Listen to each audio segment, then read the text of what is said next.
Oh, I'm on the podcast for the creatives with Brooke. What are you doing? Welcome to the For the Creatives podcast. Hello, lovelies. Welcome back to For the Creatives, a podcast that is really for the stuck and inspired.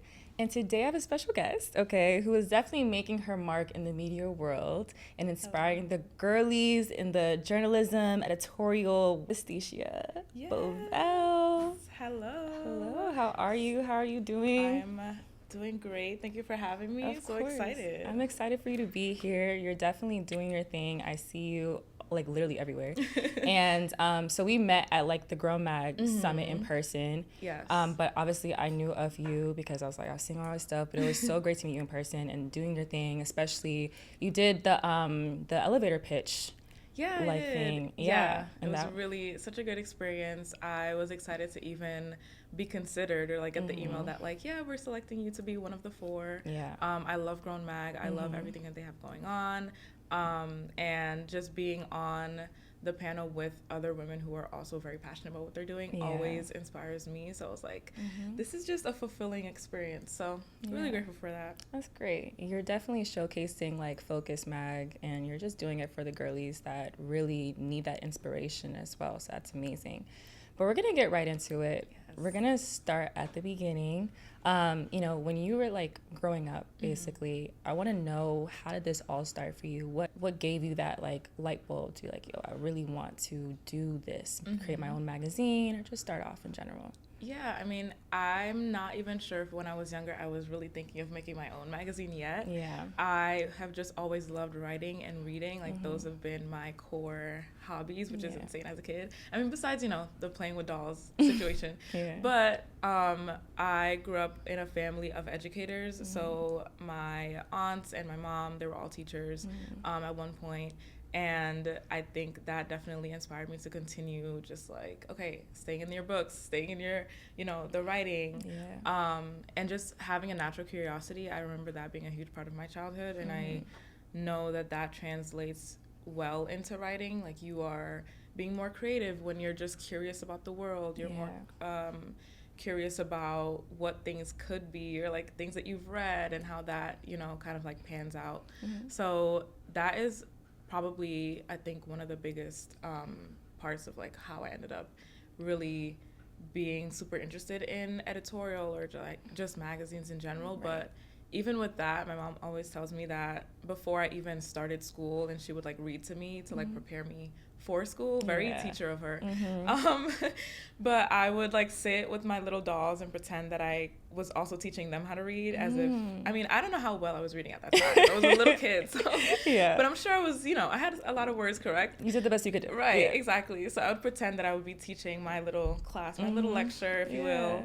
Always just loved reading, writing, and that continued throughout my life. Yeah, that's amazing. Did you ever want to be a teacher or something? Yes. Did you want to entertain or anything like that? Yes, I wanted to be a teacher so bad. Like I said, my aunts, my mom, and a few of my cousins went the education route. So I just thought this is what I should do. This is my path. Right. So I definitely had that thought in my head, I should probably be a teacher, but I don't think it survived. The thought didn't survive past maybe age 9. I think I was just there are other options besides being a teacher. It's not an easy thing, waking up at 6 a.m. every time, and then you only get 2 months of a break for real.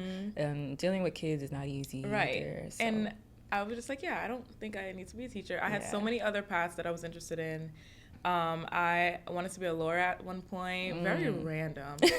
Didn't do anything with that. That was definitely I want to say early middle school to I don't know, I had an era in middle school of wanting to be a lawyer, whatever that was. Do you like to argue? I wouldn't say so. Oh, okay. I have a lot of thoughts that I can defend. But I think besides what I'm doing right now, working in PR and then also doing journalism as a hobby or as a passion project, I wanted to go into just journalism completely. Right.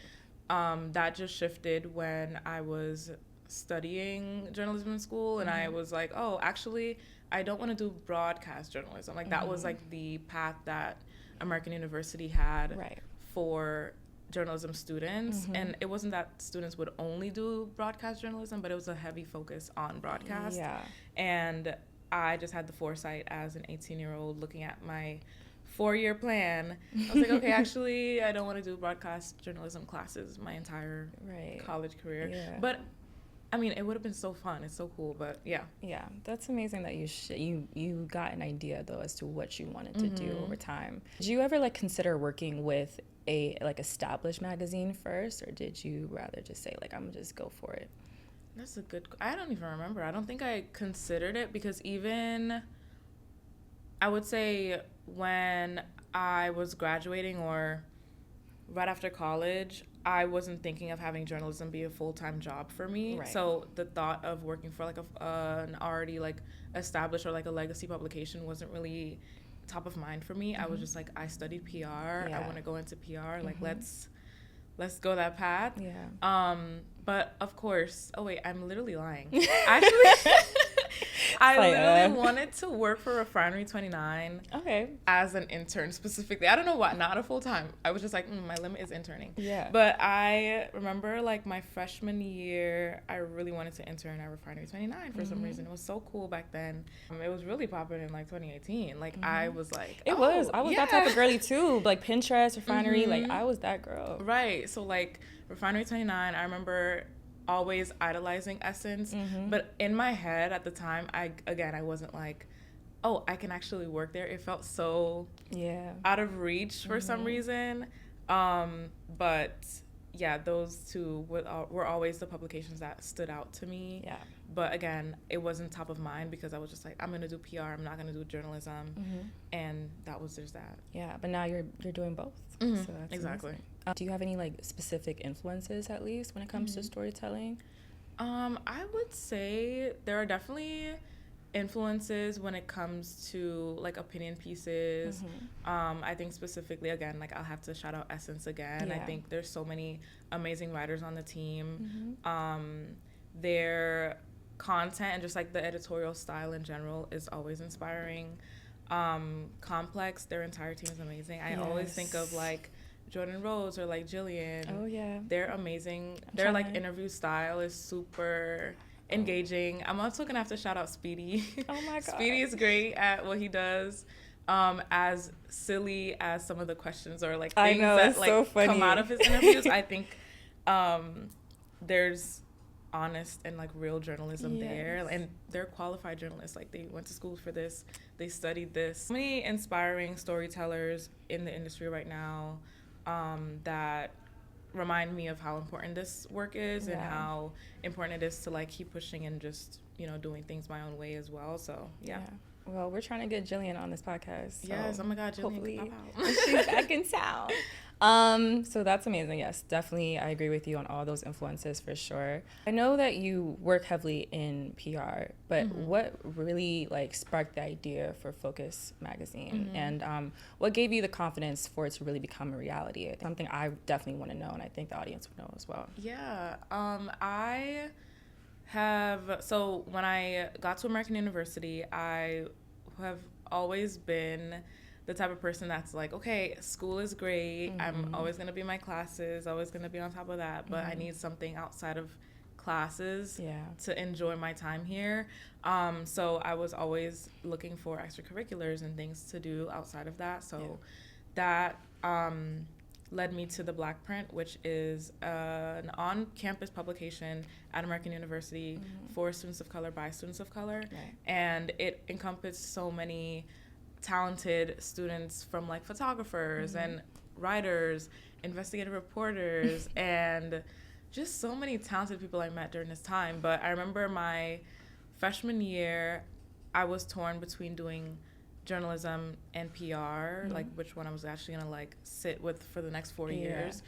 And when I did make the decision, I was like, oh, it's fine to do PR as my major because I can do the Black Print as my journalism outlet, like my creative outlet. And PR is creative too, but the Black Print was different. But it was under the umbrella of student media. So American University had such a huge push for student media, which I'm always going to be grateful for, because I think I have a lot of moments where I speak to other people who went to different schools and they're like, we weren't getting funding for doing all this. Like, we weren't getting funding to just like dilly-dally, dilly-dally in the best way, creatively. But student media encompassed so many other publications under it, but your requirement every semester was to create a magazine, like a physical print magazine, and we had like a launch party every year, every semester for it. So that built that habit of me just like knowing like, okay, well, it's fall, like we need to find a fall theme for a magazine, or like we're, you know, publishing stories about this specific thing. I started on the team as a multimedia contributor, so I was like, I was doing actually led their first podcast, which is really funny. So yeah, I led their first podcast. I wrote a few articles and just worked my way up, and then ended up being editor-in-chief my senior year, which meant the world to me. Amazing. Like my favorite thing ever. So yeah, I worked with so many amazing students, as I keep repeating, they're great. A lot of my peers from that time, or even right now, all went on to do amazing things. So like working for like Washington Post or like Time Magazine, or doing like bookings for like Condé Nast, like amazing things. So we all kind of had the same path, like from school to now. So yeah, that is really where this interest in like even doing magazines came from. So after my time on the team, and when it actually came time for me to design a magazine, like I had to teach myself, because it was during a time where it was right after COVID. So everything always happens. I know, like, everything happens to COVID. It was right after COVID, so that meant that all of the upperclassmen that would have otherwise like taught me step by step, like, okay, like let's sit in the like we had our own office, so like, hey, let's go sit down on Adobe and look at InDesign and how you should do this and how we usually do it. It was more like, okay, I don't have anybody to teach me how to do this. You gotta teach yourself. But, exactly. But I'm the leader of this publication now, and I'm not gonna like sit here and be like, well, I don't know how to do it, so we're not gonna have a print this year. So that led to me just sitting on Adobe InDesign for hours, figuring things out, just using Photoshop, Illustrator, all the things. And I would be up until like 4 a.m. most nights. This is the stuff you can only do in college, because you don't have a class until like 12 p.m. the next day. That's true. So that's true. When you have a 9 to 5, you're really doing that. It's not happening. Which sometimes I have to do it for focus anyways, but okay, we'll get into that. Dedication. But yes, taught myself how to design, and even with that, like still using resources from previous years, so like knowing what the layout looks like, knowing exactly just the basics. But I think teaching yourself how to do something, or teaching yourself design specifically, you have to have that foundation of like good taste, I would say. You need good taste in design, you need good taste in where you're going to include in that magazine. So all of those basic things came to me very naturally, because I was also designing like the graphics for the publication that would go on Instagram and things like that. So did that, and literally right after graduation started working on Focus. That entire process was it was a lot of work, because of my first time doing it without a team.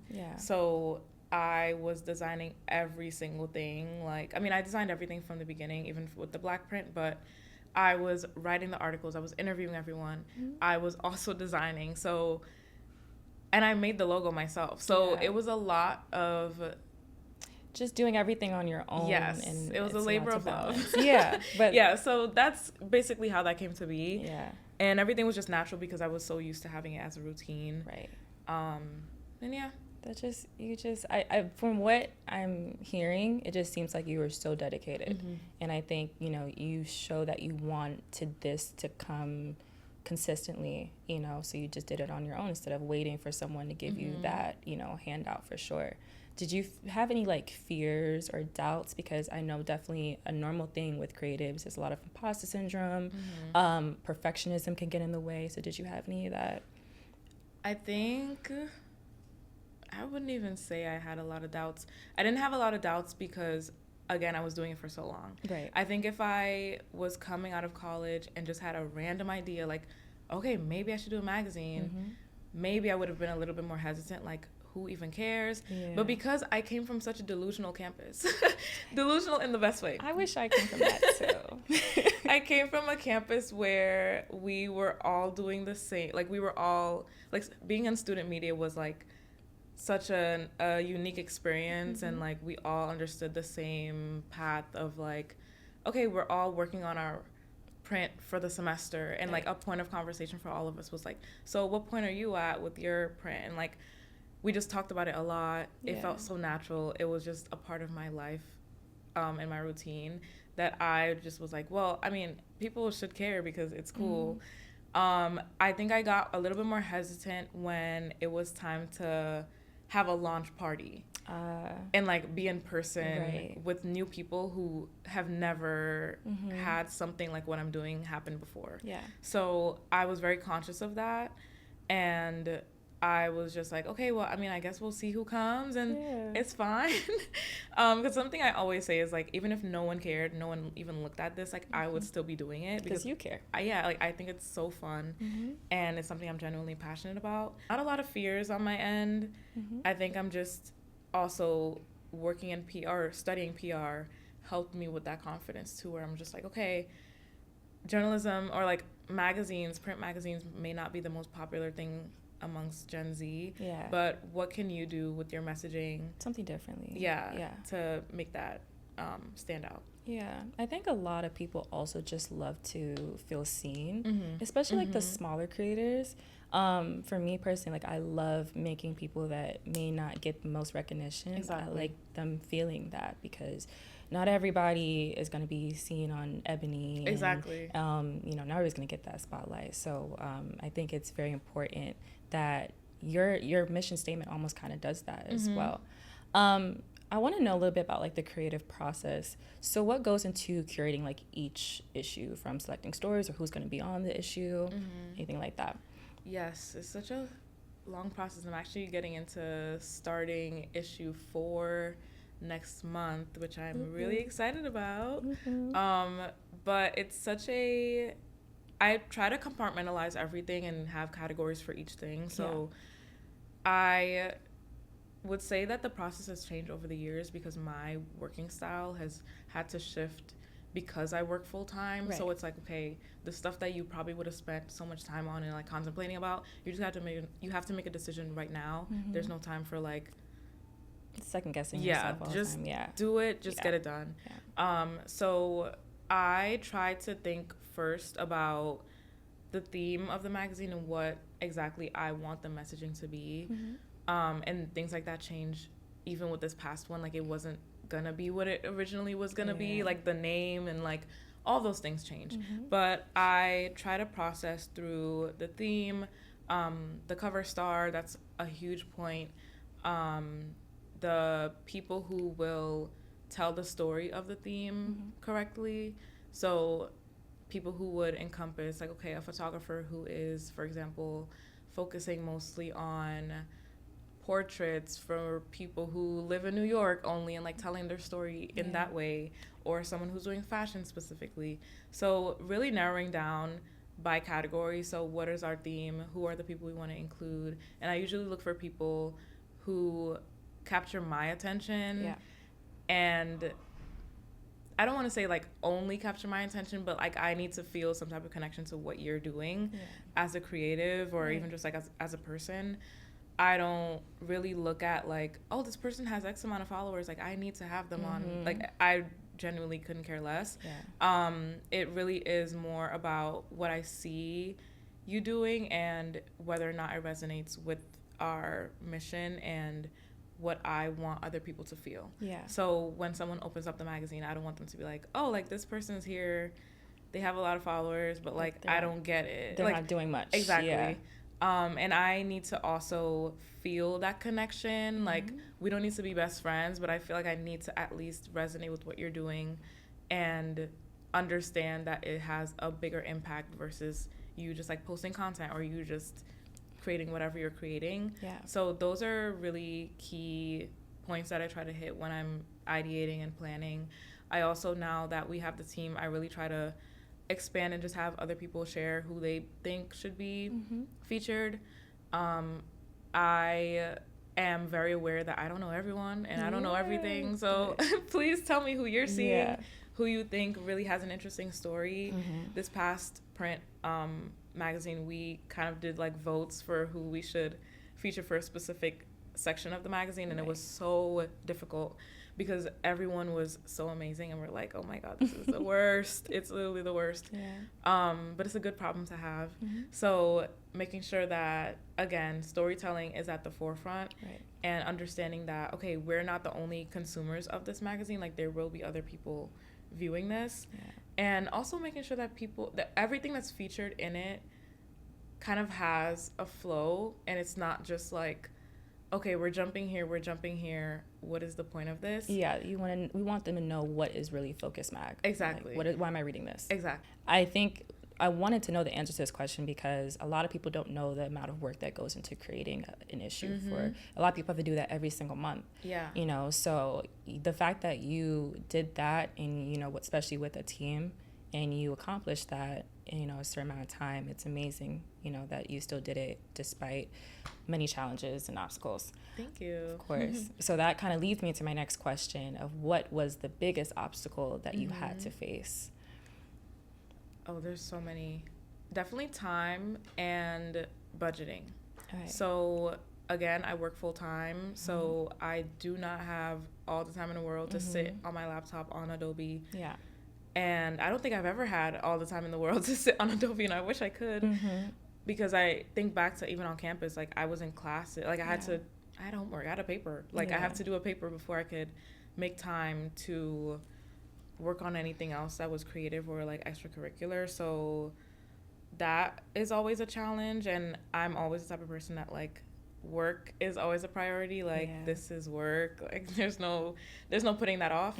So time was a huge challenge. There were so many things I contemplated pushing back, but I just had to really lock in on time management. It was like, you said mid-May that you were going to launch this.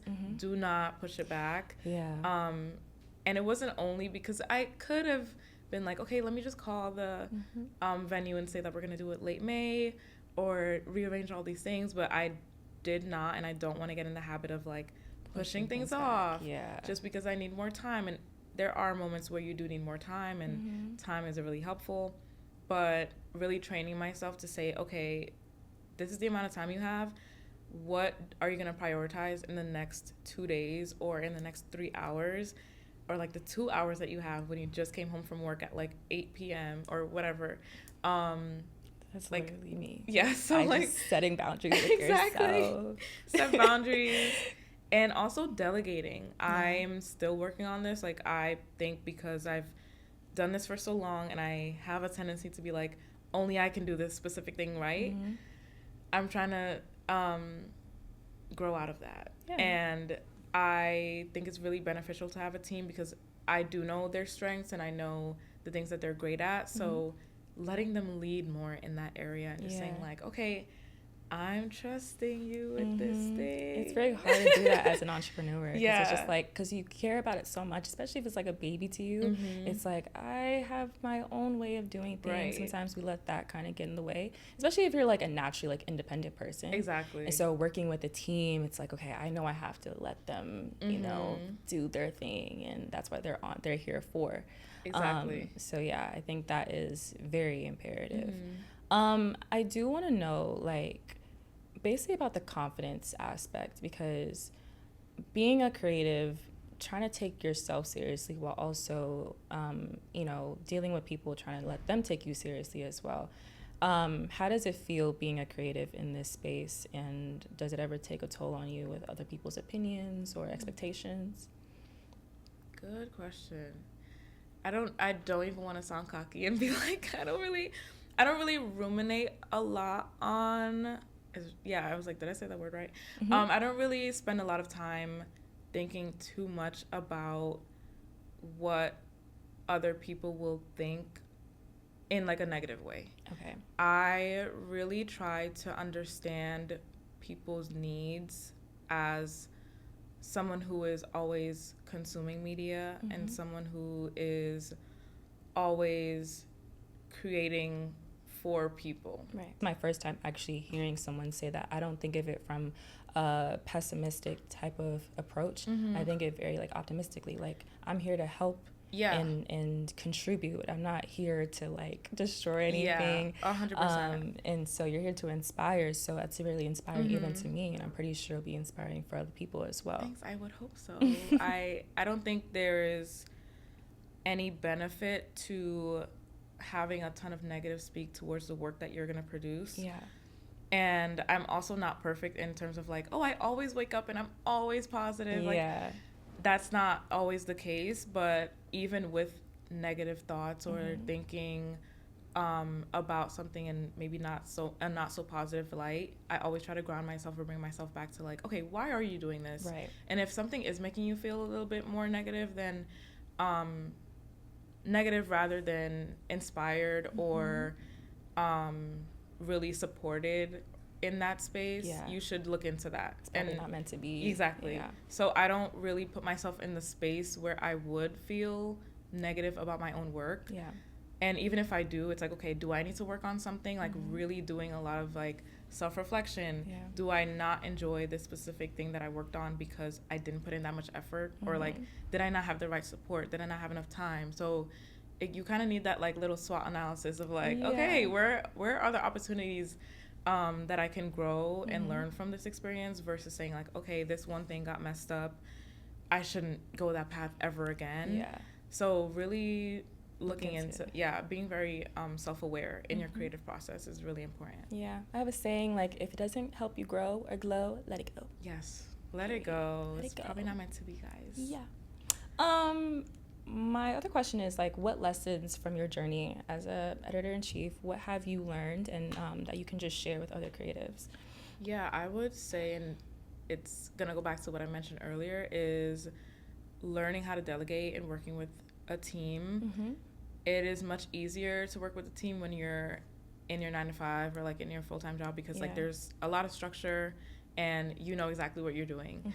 But when you are holding something so close to you, and I can speak, I guess, like just for focus, like if I'm holding this so close and it is something that I put so much effort into, there are moments where you might be fearful of, okay, is this person going to get this right? Like, am I going to have to factor in, you know, more time to do this specific thing a certain way? So putting all of your, I don't want to say, I guess it could be pride. Putting aside like your ego or your pride for what you're working on to actually listen to the people that you're working with, really respect the creatives that are in your space and allow for that moment to help you grow as a creative. Those are really, really important moments where you can expand in a way that you never thought you could before. And I'm so grateful to have gotten to like work with amazing creatives for so many years and learned so much from every single person that I have, you know, interacted with, even if they were doing something that I will probably never touch. Like it could be a videographer. I know nothing about cameras, but knowing their attention to detail and knowing, okay, this lighting wouldn't look good because we're doing this in this specific formatting, or being able to share things that I know. So, okay, we're gonna post this on social, so we need to make sure that the angle is wide enough or the frame is wide enough so that we could crop it to be like a 9:16 reel for Instagram. Like all of those things that you want to factor in when you're working with other people. So being open and not leading with your ego, but leading with curiosity and leading with openness is essential. Yeah, definitely. I agree with that more than anything, for sure. Especially, I love talking about like working with ego, because a lot of people definitely have that in the industry, so you just need to know like how to work, especially because you're always going to be dealing with several like personalities. So it's really good to learn how to either adjust or just just work with whatever work around. My last question is, looking ahead, how do you see Focus Mag growing in the next 5 years, and what do you just hope to achieve? I hope that Focus Magazine will become a publication that you depend on for your news, but also from the lens of millennials, which is what we already try to do.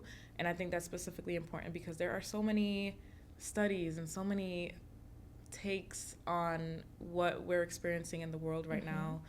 But I want to be able to be a space where you know that you're getting an authentic story, and you're also able to understand the world from a different point of view, from what people are working on or what they're actually experiencing in their day-to-day lives.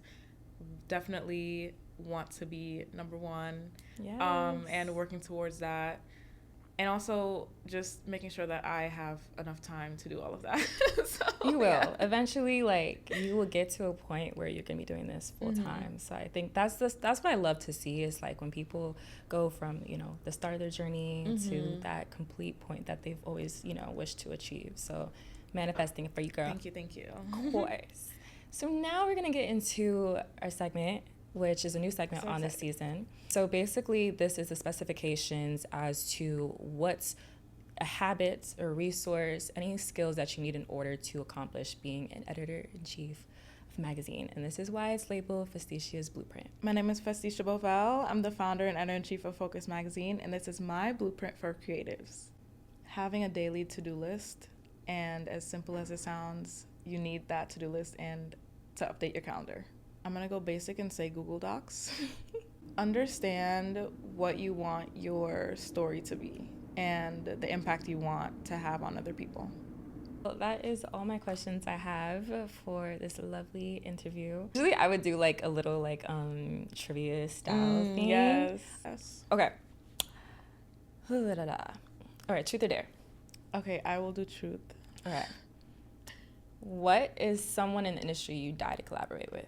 Ooh, that's such a good one. I'm going to say who I would love to interview. Right now, I'm thinking of Zach Fox for whatever reason. Okay. I'd love to interview Speedy as well.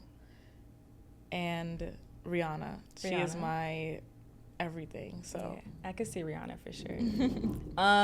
Let's see. What is a guilty pleasure show, song, or influencer you can't stop watching? Is a show a guilty pleasure? Okay, I'm watching The Sopranos right now. It's only a guilty pleasure because it is so not out of touch, but it's so dated. Okay. You know, every early 2000s show is extremely problematic, but I love it so much. It's such a good show. Yeah, that's my guilty pleasure right now. Alrighty. And then what's a trend in media you wish would just disappear? Okay, let me What think. needs to go? There's a lot of things that need to go. Oof. Some people don't deserve a mic, okay? That's one thing that needs to go, because some people be talking about the weirdest things and just like the stupidest things. Yes. True. Oh my God, we should have did back and forth. I need to know your guilty pleasure. Let's see. My guilty pleasure? I love Gossip Girl. I've watched it like 10 times. I've never watched. I need to watch. You need to watch it. And then I also like watch Friends as well. I also like, have not watched. Every season. Watch Friends, watch Gossip Girl. And then I think my last one is probably like, I love watching Disney stuff. So like that's my like comfort thing. Yes. Tangled, Ratatouille. I love Tangled. Like Finding Nemo, Shrek. Yes. Anything. I literally watched Shrek last night. Yeah. And then what was the other question I asked you? What's someone in the industry? Oh, collab, yes. Oh, collab? That's a hard one. I really want to, I think I'd probably have like, who's my favorite so far? Oh, Cardi B. She's just funny. Yeah, I feel like she would be, you guys would be talking for hours. Yeah, like, she would have so hilarious. much. What was the last one I just asked you? What did I... What's a trend in media that you wish would just disappear? Well, this is not a fun one, but I'm seeing it happen now. But the restriction on media and like just censorship. Oh yeah. I just want everybody to speak the truth and not hateful speech. But you know, how can I not mention that? Yeah. Okay. Well, those are my questions. Yes, but yeah, love it. Thank you for being here again. And if you want to tell them your information, IG, anything. Yes, you can find Focus Mag on Instagram and any other platform at We Are Focus Mag. And you can find me on Instagram too at Festicia. FESTICIA, 2 A's, just for Instagram. Yeah. And you guys can follow me, Brooke Christina, if you're already following For the Creatives with 3 S's. Thank you guys for watching, and we'll see you next episode. Bye.